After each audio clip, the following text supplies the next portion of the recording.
திண்டுக்கல் மாவட்டம் நிலக்கோட்டை அருகே உள்ள வைகை பாசன முதல் போக நெல் அறுவடை பணிகளை நிலக்கோட்டை ஒன்றிய செயலாளர் மணிகண்டன் அவர்கள் தொடங்கி வைத்தார். இதனால் விவசாயிகள் மகிழ்ச்சி.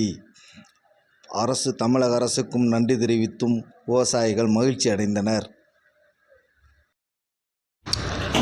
இந்த விழாவில் ஊராட்சி மன்ற தலைவர் கிழவராஜா, ஒன்றிய கவுன்சிலர்கள், விவசாயிகள், பொதுமக்கள் ஏராளமார் கலந்து கொண்டு விழாவினை சிறப்பித்தனர்.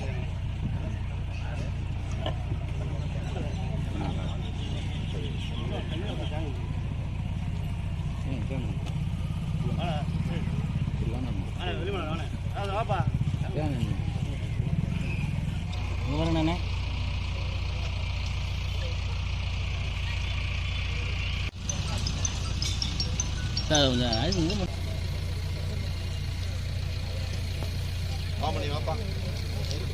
இங்கிட்டு வா.